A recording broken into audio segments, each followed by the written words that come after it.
Praise the Lord. பிரியமானவர்களே, இன்னைக்கு நம்ம என்ன பார்க்க போறோம் அப்படின்னா, யாருடைய ஜெபம் கேட்கப்படும், யாருடைய ஜெபம் கேட்கப்பட மாட்டாது.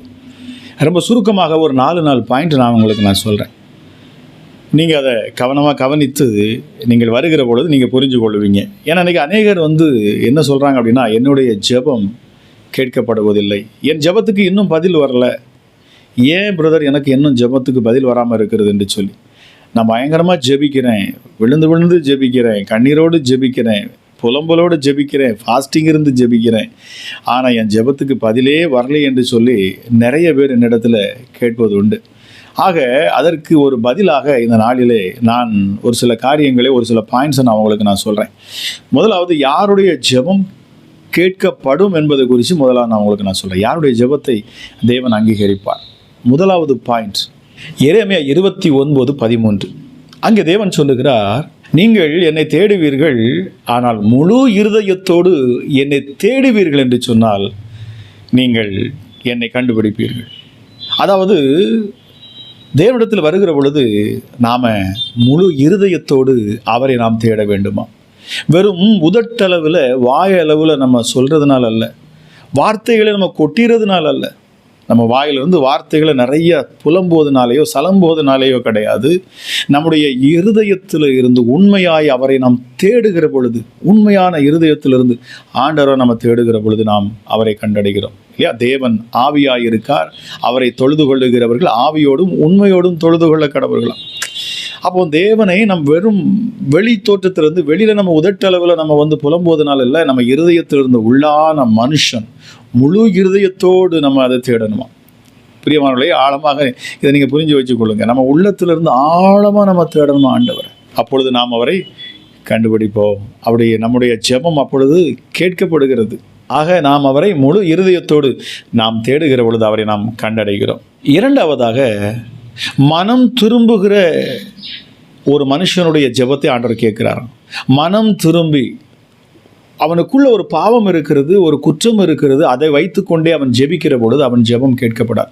அந்த பாவத்தையும் நான் விட மாட்டேன், ஆனால் என்னுடைய ஜெபத்தையும் ஆண்டவர் கேட்கணும் அப்படின்னு சொன்னால் நிச்சயம் அவருடைய ஜெபமும் கேட்கப்படாது. ஏன்னா தேவன் அவர் பரிசுத்தம் உள்ள தேவன். பாவம் காணப்படுகிற பொழுது அவரால் ஆசீர்வதிக்க முடியாது என்று வேதம் சொல்லுகிறது. என் ஜனங்கள் அறிவில்லாமல் சங்காரம் ஆகிறார்கள். அது மாத்திரமல்ல, உங்களுக்கும் எனக்கும் நடுவாக இருப்பது என்ன பாவம்? ஒரு மனுஷனுக்குள்ள பாவம் இருக்கும் என்று சொன்னால் அந்த பாவத்தை வைத்துக்கொண்டு, அந்த குற்றத்தை வைத்துக்கொண்டு அவன் தேவ சமூகத்தில் அதற்கு மனம் திரும்பாமல் அந்த பாவத்தை வைத்துக்கொண்டே, நான் அதை விடுவதற்கு எனக்கு விருப்பம் கிடையாது, எனக்கு அந்த பாவத்தில் இருப்பது பிடிச்சிருக்குது, ஆனால் என் ஜெபத்தை கேட்க வேண்டும் என்று சொன்னால் கண்டிப்பாக ஜெபத்தை கேட்க மாட்டாராம். நமக்கு ஒரு உதாரணமாக எடுக்கணும் அப்படின்னு சொன்னால் தாவீதை எடுத்துக்கொள்ளலாம். தாவீது பாவம் செய்கிறான், ஆனால் தேவனிடத்தில் வருகிற பொழுது அவன் மனம் கசந்து, மனம் உடைந்து, அவன் மனம் நொறுங்கி அவன் என்ன செய்கிறான் அப்படின்னா, அவன் தேவனிடத்தில் அவன் ஜெபிக்கிறான். பிரியமானவர்களே, மனம் உடைந்து நொறுங்கி போய் அவன் ஆண்டவர்கிட்ட வருகிறான். அவன் தன்னை தாழ்த்துகிறான், தாழ்த்தி தேவனிடத்தில் அவன் மனம் திரும்பி ஜெபிக்கிறான். பிரியமானவர்களே, இதை நம்ம சங்கீதம் 51 பார்க்கலாம். பிரியமானவர்களே, சங்கீதம் 51:17 தாவீது இப்படி எழுதுகிறார், தேவனுக்கு ஏற்கும் பலிகள் நொறுங்குண்ட ஆவிகளாம், தேவரீர் நொறுங்குண்டதும் நறுங்குண்டதுமான இருதயத்தை நீர் புறக்கணியீர். பிரியமானவர்களே, ஒருவன் நொறுங்கி போய் உடைந்து போய் மனம் திரும்பி தன்னுடைய குற்றங்களை, பாவங்களை அவன் அறிக்கையிட்டு மனம் திரும்பி தேவ சமூகத்தில் நின்று ஜெபிக்கிற பொழுது அந்த ஜெபத்துக்கு நிச்சயமாகவே பதில் இருக்கிறது. பிரியமானவர்களே, ஆக ஒரு மனிதன் மனம் திரும்பி தன்னுடைய பாவத்தை உணர்ந்து தேவ சமூகத்தில் நின்று அவன் ஜெபிக்கிற பொழுது அவன் ஜெபத்தை தேவன் கேட்கிறார். மூன்றாவதாக பிரியமானவர்களே, அவருடைய சித்தத்தின்படி நாம் ஜெபிப்பது, அவருடைய சித்தத்தை அறிந்து நாம் ஜெபிக்கிற பொழுது அந்த ஜெபம் கேட்கப்படுகிறது. அதாவது 1 யோவான் 5:14 யோவான் எழுதுகிறார், அவருடைய சித்தத்தை நாம் அறிந்து அவருடைய சித்தத்தின்படி நாம் ஜெபித்தால் நம்முடைய ஜெபத்தை அவர் கேட்கிறார், நம்முடைய ஜெபத்துக்கு அவர் செவி கொடுக்கிறார் என்று இருக்கிறது. பிரியமானவர்களே, நாம் அவருடைய சித்தத்தின்படி நாம் ஜெபிக்க கற்றுக்கொள்ள வேண்டும். அவருடைய சித்தம் என்ன, அவருடைய விருப்பம் என்ன? நான் ஒரு காரியத்தை செய்கிற பொழுது இது தேவனுடைய நாமத்துக்கு மகிமைப்படுமா, தேவனுடைய நாமம் மகிமைப்படுமா? நான் ஒரு செயலை செய்கிற பொழுது இந்த செயலை நிமித்தமாக தேவன் விருப்பப்படுவாரா, இது தேவனுக்கு பிரியமானது தானா, இதை செய்கிற பொழுது தேவனுடைய நாமம் மகிமைப்படுமா என்று நாம் ஆராய்ந்து அறிந்து நாம் என்ன செய்ய வேண்டுமாம், நாம் ஜெபிக்க வேண்டுமா? அவருடைய சித்தத்தை தெரிந்து நாம் ஜெபிக்க வேண்டும். பிரியமானவர்களே, நாம் அப்படி ஜெபிக்கிற பொழுது நிச்சயமாகவே அந்த ஜெபத்துக்கு பதில் இருக்கிறது. எனக்கு இதுதான் வேண்டும் என்று நாம் என்ன செய்வோம்? நாம் ஒரு காரியத்தை பிடிச்சு கொண்டு நிற்போம். ஆனால் தேவன் இது இவனுக்கு இப்பொழுது ஏற்றது அல்ல, இவனுக்கு ஏற்றதை நான் செய்வேன் என்று சொல்லி ஒருவேளை உங்கள் காரியத்தில் அவர் என்ன செய்யலாம்? தாமதமாக இருக்கலாம். இல்லை என்று சொன்னால் இது நமக்கு ஏற்றதாக இல்லாமல் இருக்கலாம். இல்லை என்று சொன்னால் அதற்கென்று கொஞ்சம் தாமதப்படுத்தி காலந்தாழ்த்தி நமக்கு செய்யலாம். இதை இல்லைன்னு சொன்னால் அதை விட பெஸ்ட்டானதை நமக்கு அவர் செய்யலாம். ஆக பிரியமானவர்களே, நாம் உடனே என்ன சொல்லிவிடக்கூடாது? தேவனுடைய ஜெபத்தை கேட்கவில்லை என்று சொல்லி நாம் என்ன செஞ்சிடக்கூடாது? வேதனைப்படக்கூடாது, வருத்தப்படக்கூடாது, மனம் கசந்து விடக்கூடாது. பிரியமானவர்களே, அவருடைய சித்தம் என்னவாக இருக்கும் என்பதை நாம் அறிய வேண்டும். அவருடைய சித்தத்தை அறிந்து நாம் ஜெபிக்கிற பொழுது நிச்சயமாக அந்த ஜெபத்திற்கு பதில் உண்டு. நான்காவது பிரியமானவர்களே, மிக முக்கியமானது பாருங்க, விசுவாசத்தோடு ஜெபிப்பது. நாம் ஜெபிக்கிற ஜெபத்தில் நமக்கு ஒரு விசுவாசம் வேண்டும். நான் ஜெபிக்கிறேன், என் ஜெபத்தை தேவன் கேட்பார் என்கிற ஒரு விசுவாசம், என் சத்தத்தை என் தேவன் கேட்கிறார் என்கிற ஒரு நம்பிக்கை உங்களுக்குள் காணப்பட வேண்டும். மார்க் 11:24 ஆண்டவராக இயேசு கிறிஸ்து கற்றுக் கொடுக்கிறார். நீங்கள் எவைகளை கேட்பீர்களோ அவைகளை பெற்றுக்கொள்வோம் என்று நீங்கள் இருதயத்தில் நீங்கள் விசுவாசிக்க வேண்டும். அப்படி விசுவாசத்தோடு ஜெபிக்கிற பொழுது நீங்கள் அவைகளை பெற்றுக்கொள்வீர்கள் என்று இயேசுதாமே சொல்லிக் கொடுக்கிறார். ஆக பிரியமானவர்களை, நாம் ஜெபிக்கிற பொழுது நம்முடைய இருதயத்தில் நாம் விசுவாசிக்க வேண்டுமா? என் தேவன் எனக்கு நிச்சயமாக செய்வார் என்கிற விசுவாசம். இன்னொரு முக்கியமான காரியம், நான் கேட்டதை தேவன் அப்படியே தருவார் என்பது விசுவாசம் அல்ல.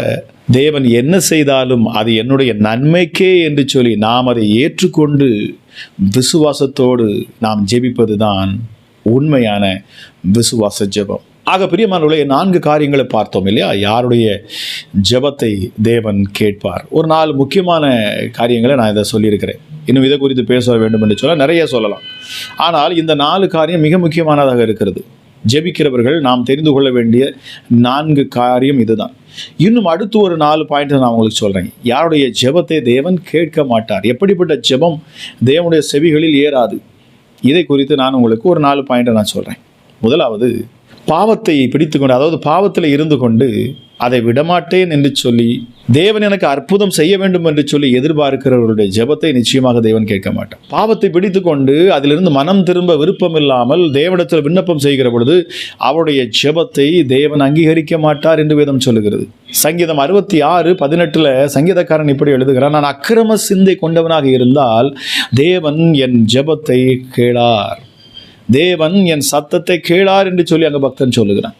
ஆக இருதயத்தில் நம்ம பொல்லாத சிந்தனைகளை வைத்துக்கொண்டு ஒரு பொறாமையை, எரிச்சல், நம்முடைய குடும்பத்தில் மற்ற மனுஷர்கள் மேலே கொண்டு இருக்கிற அந்த ஒரு பழி வாங்கக்கூடிய உணர்வுகள், ஏதோ கசப்புகளை நம்முடைய இருதயத்தில் வைத்துக்கொண்டு நாம் மற்றவர்களை மன்னிக்க முடியாமல் இருந்து கொண்டு நாம் தேவ சமூகத்தில் வந்து நின்று ஜெபிக்கிற பொழுது நிச்சயமாகவே அந்த ஜெபம் கேட்கப்படாது என்று தான் வேதம் சொல்லுகிறது.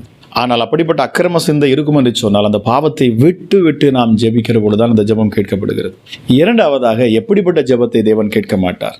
பிரியமானவர்களே, பிறரிடத்திலே இரக்கமில்லாமல் இருக்கிறவன், மற்ற சக மனிதர்களை பார்க்கிற பொழுது அவன் மேல் மனதுருகாமல், மனம் இறங்காமல், கடின இருதயம் உள்ள ஒரு மனுஷனுடைய ஜெபத்தை கர்த்தர் ஒருபோதும் அங்கீகரிக்க மாட்டார், கேட்க மாட்டாராம். நீதிமொழிகள் 21:13 எடுத்து வாசித்து பாருங்கள்.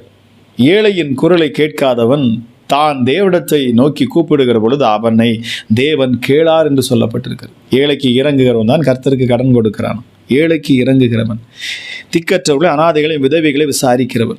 இது ஒரு முக்கியமான ஒரு வார்த்தை, வசனம். பிரியமான, இது முக்கியமான ஒரு காரியம். இது நாம் மற்றவருடைய கண்ணீருக்கு நம்ம இறங்காமல் இருக்கிற பொழுது நம்முடைய கண்ணீருக்கு தேவன் இறங்கவே மாட்டாராம். நாம் மற்றவர்களுக்கு மன்னிக்கிற பொழுதுதான் நம்முடைய பாவங்களும் மன்னிக்கப்படுகிறது. நாம் மற்றவர்களுக்கு மனம் இறங்கி செய்கிற பொழுதுதான் தேவன் நமக்கு மனம் இறங்கி செய்கிறார். ஆக ஏழைகளை, திக்கற்றவர்களை, அனாதைகளை, விதவைகளை பார்க்கிற பொழுது நாம் அவர்களை விசாரிக்க வேண்டும். ஆக பிரியமானவர்களே, உங்களுடைய ஜெப வாழ்க்கையில் அதோடு சேர்ந்து உங்களிடத்தில் இரக்கமும் அன்பும் காணப்பட வேண்டியது மிக அவசியமாக இருக்கிறது. உங்களிடத்தில் இரக்கமும் அன்பும் இருக்கணும். அப்படி இருக்கும் அப்படின்னா தான் உங்கள் ஜெபத்தை தேவன் அங்கீகரிப்பாராம். மூன்றாவதாக, யாருடைய ஜெபத்தை ஆண்டவர் கேட்க மாட்டார்னு சொன்னால், கணவன் மனைவி உறவில் தவறாக நடந்து கொள்ளுகிறவர், இவனுடைய ஜெபத்தையும் ஆண்டவர் ஒருபோதும் கேட்க மாட்டார்.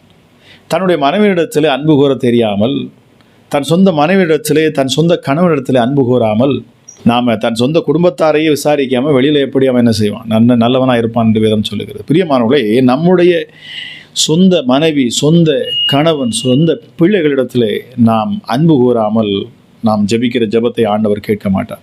1 பேதுரு 3ஆம் அதிகாரம் 7ஆம் வசனத்தில் பேதுரு சொல்லுகிறார், கணவன் தனது மனைவியுடன் சரியான முறையில் நடக்காவிட்டால் அவனுடைய ஜெபங்களுக்கு இடறல் வரலாம் என்று சொல்லி பேதுரு அங்கே எச்சரிக்கிறார்.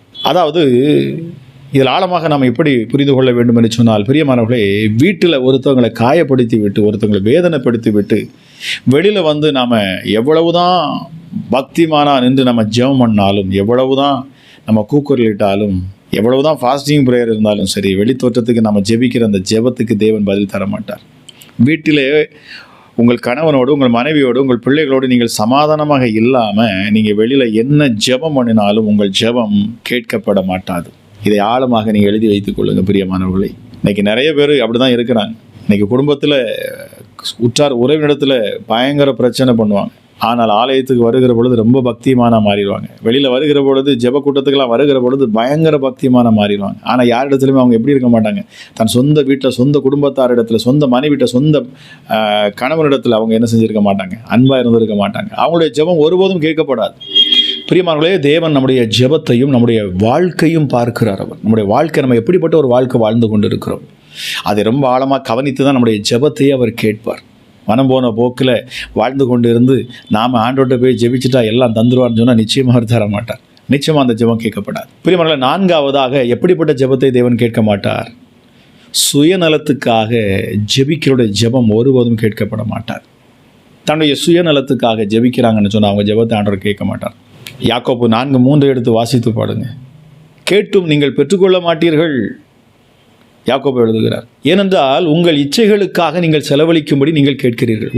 உங்கள் சுய இச்சைக்காக, ஆசைக்காக, உலகத்தின் மேலே இருக்கிற இந்த மண்ணின் மேலே இருக்கிற அந்த ஆசைக்காக, செல்வத்தின் மேலே, செழிப்பின் மேலே, பொன்னின் மேலே, பொருள் மேலே இருக்கிற ஆசையினால் உங்கள் சுய இச்சைக்காக நீங்கள் கேட்கிற பொழுது உங்கள் ஜெபம் அங்கே கேட்கப்பட மாட்டாது என்று சொல்லி யாக்கோபு எழுதுகிறார். கர்த்தரிடத்தில் பணம் கேட்பது தவறல்ல, எனக்கு தேவைகள் இருப்பது என்று சொல்லி நாம் ஜெபிப்பது தவறல்ல.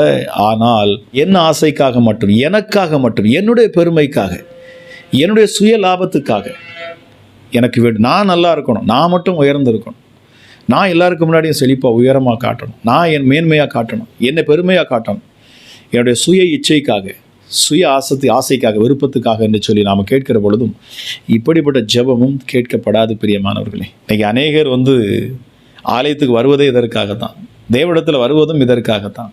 தேவைகள் இருக்கலாம், ஆனால் நீங்கள் தகாத விதமாய் விண்ணப்பம் பண்ணுகிறதுனாலே உங்கள் விண்ணப்பம் கேட்கப்படுவதில்லை. தவறான எண்ணம் கொண்டிருப்பீங்க அப்படின்னு சொன்னால் உங்கள் ஜெபம் கேட்கப்படாதான். பிரியமானவர்களே, உங்கள் சுய இச்சைக்காக நீங்கள் ஆண்டவரிடத்தில் கேட்கிற பொழுது நிச்சயமாகவே அந்த ஜெபம் கேட்கப்பட மாட்டாது என்று சொல்லப்பட்டிருக்கிறது. பிரியமானவர்களே, தேவன் நம்முடைய எல்லா ஜெபத்தையும் அவர் கேட்கலாம். ஆனால் அவர் எல்லா ஜெபத்துக்கும் நாம் கேட்ட எல்லாவற்றையுமே அவர் தந்துவிட வேண்டும் என்று சொல்லி ஒரு பெரிய கட்டாயம் அவரிடத்தில் இல்லை. எல்லா ஜெபத்துக்கும் நம்ம என்னெல்லாம் ஆசைப்பட்டு கேட்குறோமோ அதையெல்லாம் தந்துடுவார்னு சொல்லிட்டு நாம் என்ன செஞ்சிடக்கூடாது, நினைத்து கொள்ளக்கூடாது. இதைத்தான் சிலர் புரிந்து கொள்வதில்லை. பிரியமானவர்களே, இதைத்தான் பாருங்கள், சிலர் புரிஞ்சுக்கிறதே இல்லை. ஒரு குழந்தை இருக்குதுன்னா அந்த குழந்தை கையில் கத்தியை கொடுத்து நாம் என்ன செய்யணும், காய விட்டு சொல்ல மாட்டோம். ஏன்னா அவனுக்கு அதுக்குரிய பக்குவம் இல்லை, அவன் கையில் அந்த கத்தியை கொடுக்க முடியாது. அவனுக்கு அதுக்குரிய பக்குவம் வரணும், அதுக்குரிய வளர்ச்சி வேணும்.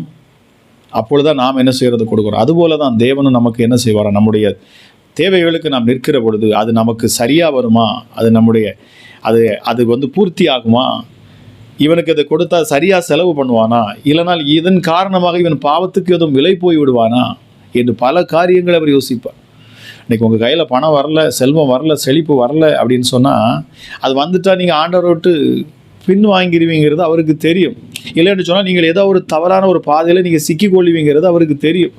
ஈஸியாக நீங்கள் விட்டு வந்த பாவத்தில் மறுபடியும் நீங்கள் என்ன செஞ்சிருவீங்க, சிக்கிடுவீங்கிறது அவருக்கு தெரிந்ததுனாலே அவர் என்ன செய்வார், அவர் அதற்கேற்றபடி பக்குவப்படுகிற நாட்களில் உங்களுக்கு தருவார். கொஞ்சம் தாமதிக்கலாம், கொஞ்சம் பொறுமையாக இருக்க வேண்டும், ஒரு சில நேரத்தில் காத்திருக்க சொல்லுவார். ஆனால் நிச்சயமாக அவர் கொடுப்பார். ஆனால் அதற்கேற்ற அந்த ஆவிக்குரிய வளர்ச்சியை அவர் நம்மிடத்தில் எதிர்பார்ப்பார். பிரியமானவர்களே, ஒரு தடவை நம்ம ஆளுட்ட மனம் திரும்பி நம்ம அவர்கிட்ட ஐக்கியம் ஆயிட்டோன்னு சொன்னால் நம்மளை இந்த ஆத்துமாவை விடுவதற்கு அவருக்கு மனம் வராது. ஆகவே ஒரு சிலரை இந்த பக்குவத்தில், இந்த சூழ்நிலையில், இப்படிப்பட்ட நிலையில் நடத்தினாதான் அவங்க என்ன செய்வாங்க, எனக்கு ஏற்றபடி இருப்பாங்க, எனக்கு ஏற்றபடி வணைஞ்சு கொடுப்பாங்க, என்ன தேடுவாங்கங்கிறது அவருக்கு நல்லா தெரியும். இன்றைக்கி நிறைய பேர் கொஞ்சம் பணம், வசதி, காசு வந்த உடனே எல்லாத்தையும் மறந்துடுறாங்க. அவங்களுடைய பேச்சு, அவங்களுடைய நடை, உடை எல்லாமே மாறிடுது. தங்களை தாங்களே ஒரு பெரிய ஒரு இதாக அவங்க நினச்சிக்கிறாங்க. பெருமைக்குள்ளே போயிடுறாங்க. பெருமை கொள்ளுகிறவர்களுக்கு தேவன் தான் எதிரியன்னு போட்டிருக்கு. பெருமை கொள்கிறவங்களுடைய ஜெபத்தை ஆண்டவர் கேட்கவும் மாட்டார். பெருமை கொண்டாங்க அப்படின்னு சொன்னால் கர்த்தர் அவங்க பக்கத்தில் நிற்கவும் மாட்டார்.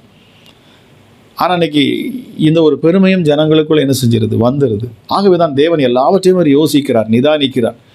ஆக நம்ம கேட்ட உடனே அதனால தான் என்ன செய்வதில்லை, உடனே நம்ம பெற்றுக்கொள்ள முடியதில்லை. ஒவ்வொரு சூழ்நிலைகள் இருக்கும். அவருக்கு தெரியும் எது நல்லது, எது கெட்டது என்று சொல்லி, எது நன்மையாக இருக்கும், எது தீமையாக இருக்கும், எதை நான் செய்தால் என் பிள்ளைக்கு அது ஏற்றது என்பதை அவர் நன்கு அறிந்து வைத்திருக்கிறார். உங்கள் தேவைகள் இன்னது என்பதை உங்கள் பரமபிதா நன்கு அறிந்து வைத்திருக்கிறார். ஆக பிரியமானவர்களே, சில நேரங்களில் தேவனிடத்திலிருந்து பதில் உடனே கிடைக்கும், ஆம் என்று இருக்கும். ஒரு சில நேரத்தில் இல்லை என்று இருக்கும். ஒரு சில இடங்களில் தாமதமாகும். இன்னும் ஒரு சில இடங்களில் காத்திருக்கும்படியான சூழ்நிலைகள் வரும். இல்லை என்று சொன்னால் இதை காட்டிலும் உங்களுக்கு பெட்டரான ஆசீர்வாதத்தை தேவன் வைத்திருக்கிறார் என்று அர்த்தமாகும். ஆக பிரியமானவர்களே, நாம் இது எல்லாவற்றையும் வைத்து நம்ம ஒரு பாயிண்ட்டுக்குள்ளே வருவோம் அப்படின்னு சொன்னால், தேவன் ஜெபத்தை கேட்பதை விட ஜெபம் செய்யக்கூடியவனுடைய இருதயத்தை தேவன் அதிகமாக பார்க்கிறார். ஒரு மனுஷன் ஜெபிக்கிறது பெரிய விஷயம் கிடையாது. அவன் ரொம்ப நேரம் ஜெபிக்கிறது பெரிய விஷயம் கிடையாது. மணிக்கணக்காக ஜெபிக்கிறது பெரிய விஷயம் கிடையாது. உபவாசம் இருந்து ஜெபிக்கிறது பெரிய விஷயம் கிடையாது.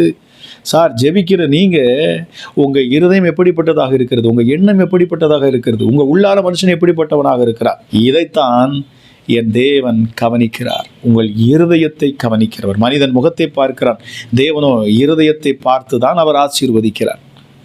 இருதயத்தை பார்த்து தான் அவர் ஜெபத்தையுமே கேட்கிறார் என்பதை இந்த வீடியோ மூலமாக, இந்த நிகழ்ச்சி மூலமாக நான் உங்களுக்கு சொல்லிக்கொள்ள ஆசைப்படுகிறேன். ஆக பிரியமானவர்களே, உங்கள் இருதயத்தை பக்குவப்படுத்துங்கள். தேவனுக்கு ஏற்றபடி உங்கள் இருதயத்தை நீங்கள் மாற்றுங்கள். எல்லாவற்றையும் நீங்கள் ஆராய்ந்து புரிந்து கொள்ளுங்கள். தேவன் உங்கள் மேல் அதிக அன்பு வைத்திருக்கிறார். உங்களை ஆசீர்வதிப்பது தான் அவருக்கு பிரியம். ஏற்ற நேரத்தில், ஏற்ற வேளையில், சரியான நேரத்தில் அவர் உங்களை ஆசீர்வதித்து உயர்த்துவது நிச்சயம் என்பதை சொல்லிக்கொண்டு இந்த ஜெபத்தை குறித்ததான காரியத்தை நான் சொல்லி முடித்துக் கொள்கிறேன்.